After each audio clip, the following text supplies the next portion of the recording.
السلام عليكم ورحمة الله وبركاته. الحمد لله رب العالمين والصلاة والسلام على سيدنا Muhammad وعلى آله وصحبه أجمعين. All praise is due to Allah, and may Allah's peace and blessings be upon His final messenger Muhammad sallallahu alayhi wasallam.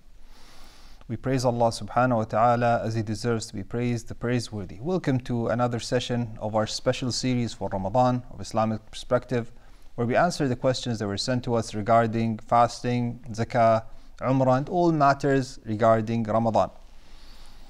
We seek aid in Allah subhanahu wa ta'ala, and we start our questions for today. Assalamu alaikum wa rahmatullah wa alaikum assalam wa rahmatullahi wa barakatuh. Shaykh, I have 3 questions. In Mecca, we just arrived. I missed Isha prayer. Can I pray it shortened?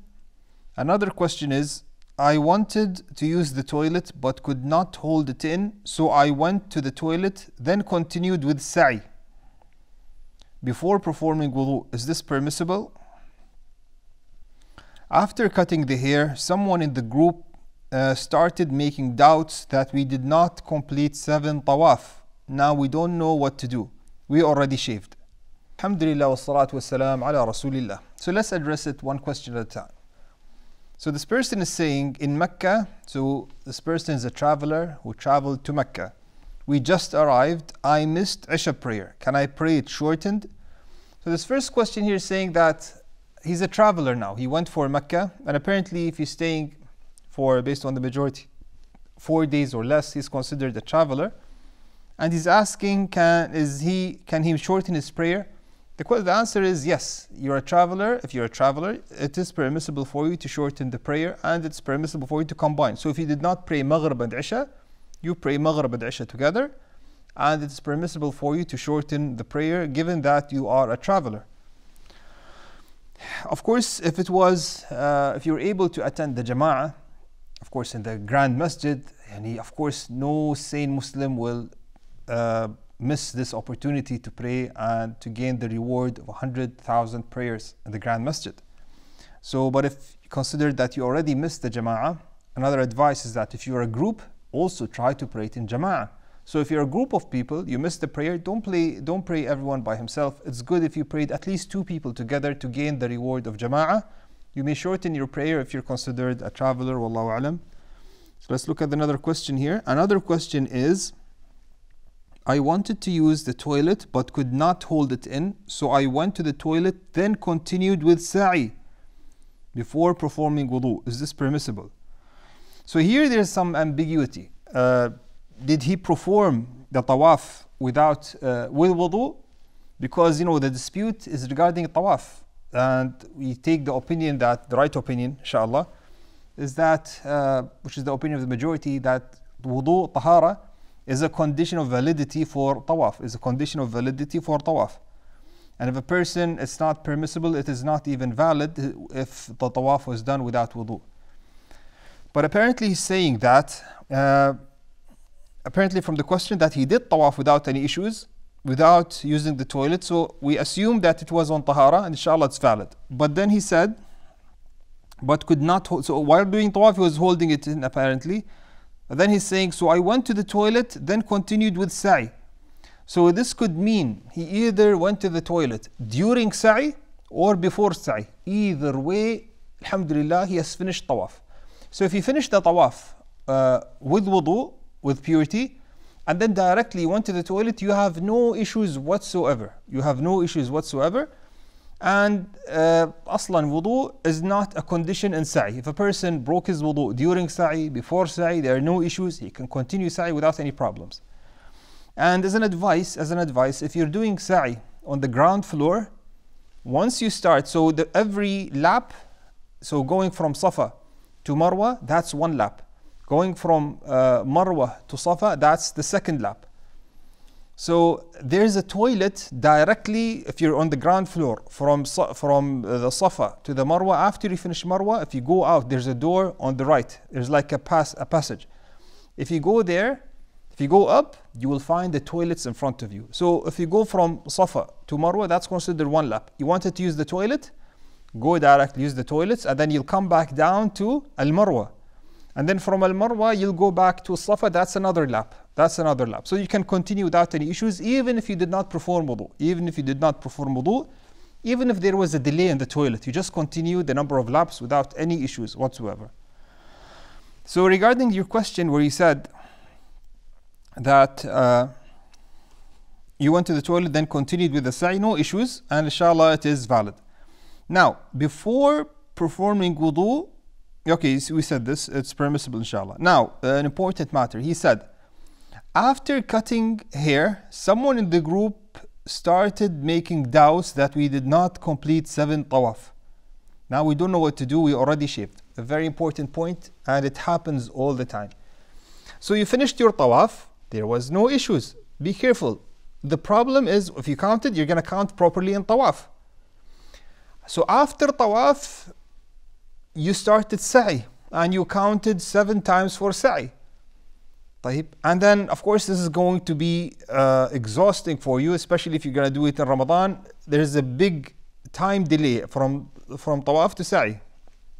A person is saying while cutting our hair, while shaving, someone remembered, said, maybe he's starting having doubts, saying maybe we did not do 7. These doubts you should not pay any attention to.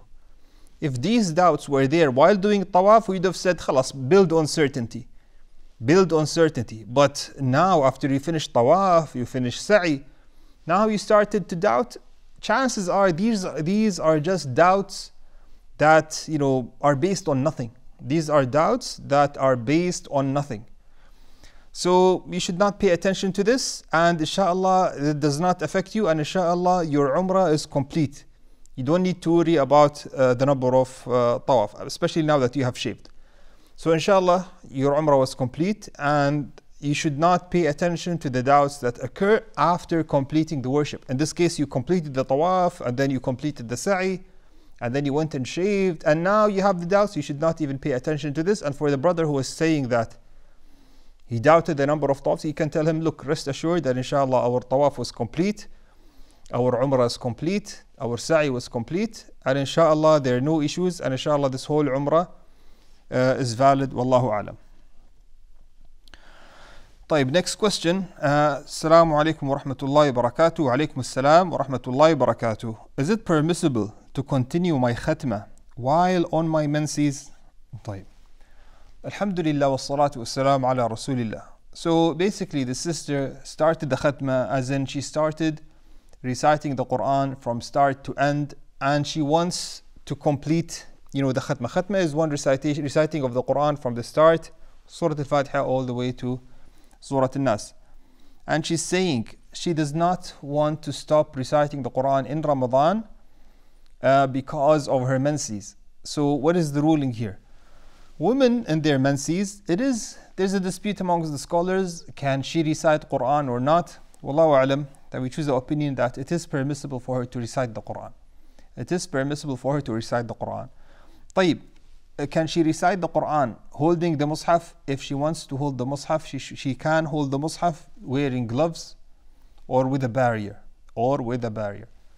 Now, regarding mobile phones or iPads, these are not considered mushaf. So if a person, so for example the sister here, she's in her menses and she wants to read the Quran, what she can do is that she can wear gloves, or she can continue reciting from the mobile phone, and she can complete her khatma by reciting from the mushaf and by reciting from the mobile phone or iPad without any issues. And inshallah it will be considered a complete khatma. Allahu alam. So there are no issues, inshallah. Yes, there's a dispute. We know that some scholars said a woman in her menses, she cannot even recite the Quran, just like a person in janaba. We say that a person in janaba should not recite the Quran because the janaba is in his hand. He can just go and perform ghusl and remove the janaba. But the woman in her menses, what can she do? She has to wait. She wants to do ghusl and read the Quran, but she has to wait until the menses end. So in this case, wallahu alam, we take the opinion of the scholars that say, because there's no clear evidence regarding this matter, and it's a matter of dispute and khilaf. Inshallah, we say for this sister, inshallah, it is permissible for you to recite the Quran, but make sure that you wear gloves, or you carry the Quran in a barrier, so wearing gloves or using a mobile phone or iPad, even without gloves, no issues, because the iPad or mobile phone is not considered a mushaf. Wallahu alam. So let's move on to our next question. Assalamu alaikum wa rahmatullah. Wa alaikum assalam wa rahmatullahi wa barakatuh. Can we break the fast and eat as soon as we hear the adhan, or should we wait until it finishes? طيب. Alhamdulillah wa salatu wa salam ala rasulillah. So basically this person is saying, okay, we know that we can eat and drink once the sun sets. And nowadays nobody goes and sees the sun. We follow the adhan, or usually the timetable or whatever, the programs, the apps that tells us when the time of Maghrib is. And these are approximations. So the sister here or the brother here is saying that once we hear the adhan, so we're in a Muslim country, we hear the adhan. Do we follow the adhan, or do we wait until the adhan ends to be more secure? Wallahu alam, that usually the mu'adhin will not do adhan except after making sure that the time did enter. And subhanallah, this is a responsibility on the mu'adhineen. The person performing the adhan, it's a responsibility to be exact regarding the worship of the people. Everyone will wait for your adhan for the worship. Look, the person doing adhan is entrusted with adhan. It's very important. He is entrusted with adhan. And the Messenger Muhammad sallallahu alaihi wasallam said, "Al-mu'adhinun atwalu an-nasi a'naqan yawm al-qiyamah." People performing adhan will have the longest necks on the Day of Judgment. This shows you that this is something of great status and great reward in performing adhan. When a person performs adhan, every single solid, whether we're talking everything that hears the adhan, whether we're talking about trees, rocks, stones, the ground, everything that hears the adhan will come on the Day of Judgment and will give the testimony that they heard your adhan. So adhan is a great worship. But at the same time, you are entrusted with this, the person who performs the adhan, that you have to be exact regarding the prayer times. You should not perform adhan unless you're sure that the time did enter. Like these people, they're waiting for your adhan to break the fast. So you should leave out all guesswork, and you're the one who's responsible for this. So the people here will be basing their fasting on your adhan. So we say to this person, usually the mu'adhin will do the adhan after the time enters. So if you hear the adhan, if you know that by default that this person, that the sun sets with the adhan, that inshallah as soon as the adhan starts saying Allahu Akbar, it's permissible for you to break your fast. Unless the mu'adhin himself told you that we do the adhan before the time, which is, I don't think this is possible.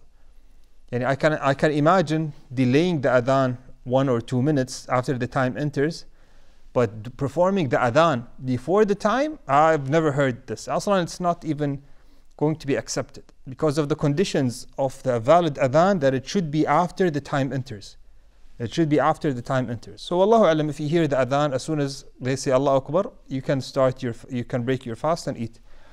And doing something extra, like no, I'm not going to eat except after the adhan finishes, be careful. This is something that the Sharia did not require from you. The Sharia tells you to break your fasting as soon as the sun sets. And the sign that we have for the sun, that the sun did set, is the adhan. So you wait until the adhan, and then as soon as you hear the adhan, you may break your fast. But saying that, I just to make sure I will not break my fast until the adhan ends, and I'm afraid that you're going to be doing something new with this religion, and you might fall into the limits of innovation, and I really do not want this to happen. So do not say that no, we wait until the adhan ends. No, there's no such thing as this. Yes, if you delayed for other reasons, it's permissible. But saying that I will break my fast only after the adhan ends, this is a problem. So if you hear the adhan, you may break your fast without any issues, inshallah. طيب. Move on to our next question. Assalamu alaikum wa rahmatullah. Wa alaikum assalam wa rahmatullahi wa barakatuh. I have made a big mistake. I hugged my wife during fasting with desire, but no intercourse occurred. There was pre-seminal fluid with both the husband and wife. So Sheikh, intimacy but no intercourse happened, and no many semen. What do we do? Should we make it up to be safe? Do we have to fast 60 days each as kafara? طيب, Alhamdulillah wa salatu wa salam ala Rasulillah. This person is saying that he started the question saying he made a mistake. So he feels that he has done something wrong, and he has done something that, you know, puts his fasting under danger. So he's saying that what happened is that he hugged his wife, which is something. What is the ruling for this? Hugging the wife does not break your fast, and it's not something that is considered haram. And this is something that is normal between the husband and wife. Yes, a person who feels that this will put his fasting in danger should refrain from this, because it might lead him to something which will break his fast, which is intercourse, for example, or the seminal fluid, for example. So this will break your fast, but hugging by itself does not break your fast. Now, he said with desire, but he made it clear that no intercourse occurred. He made it clear that no intercourse occurred. And he said that there was some pre-seminal fluid.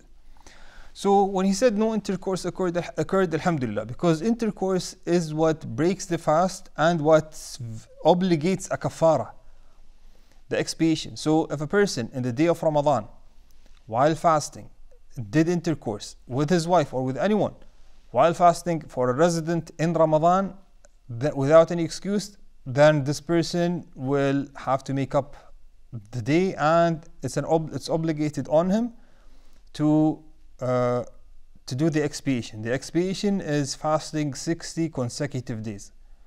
60 consecutive days.